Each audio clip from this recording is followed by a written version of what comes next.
In the quiet Connecticut town of Hartford Hollow, there's a small graveyard tucked behind a row of maple trees, known to locals simply as Pine Meadow Cemetery.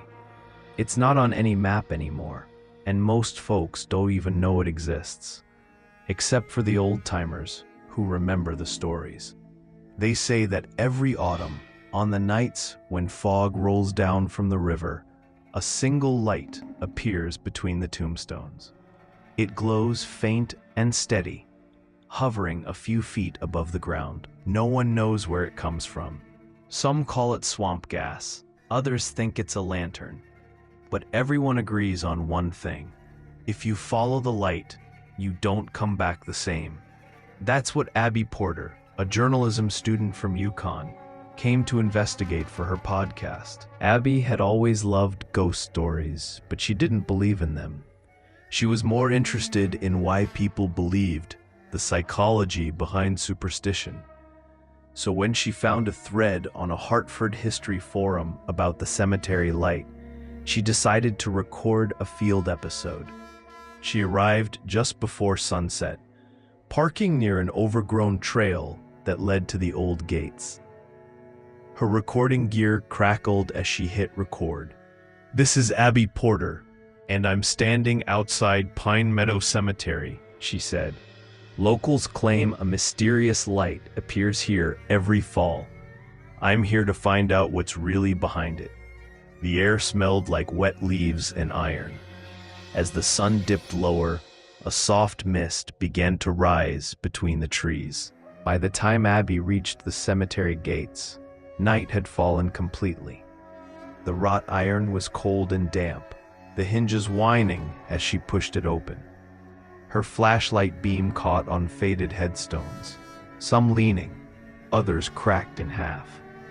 She walked slowly, narrating everything. "It's quieter than I expected. No sounds except the wind. Then, faintly, a flicker.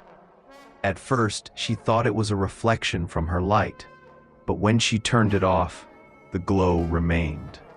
A small orb, hovering near a cluster of graves at the far end. It pulsed gently like a heartbeat. Her recorder picked up the faint hum of static. "It's here," she whispered. "I see the light." She moved closer, her shoes crunching on wet leaves. The glow shifted slightly, as though aware of her. "If this is some kind of gas or electrical reflection, it's oddly consistent," she said into the mic. The light brightened, casting pale illumination on the nearest gravestone. Abby leaned down to read the name: Nathaniel Cole, 1891 to 1912. The stone was cracked clean through. Suddenly, the air temperature dropped. Her breath came out in a white cloud. Then the light darted, fast, to another grave, stopping above it like it was leading her somewhere. Abby followed, nervous now. "It's moving," she said, "almost like it's trying to show me something." It led her toward the back fence, where the ground dipped into a shallow hollow. There the fog thickened, swallowing her flashlight beam. The light hovered above a sunken patch of earth, surrounded by broken stones. Abby crouched down, brushing away leaves, and froze. Beneath the dirt was something metallic. She cleared more and uncovered a rusted lantern, its glass cracked but faintly glowing from within. "That's impossible," she whispered. Her recorder picked up a faint whispering sound, voices, layered and distant. She turned off her flashlight, but the whispers grew louder, circling her. The lantern's glow brightened, reflecting in her wide eyes. Panicked, Abby stumbled backward, tripping over a root. The lantern's light flared violently, filling the entire clearing with white. In that instant, she saw shapes, faces, dozens of them, crowding the fog, their mouths moving but no words coming out. Then everything went dark. When she woke, her flashlight was on again, dim and flickering. The lantern was gone.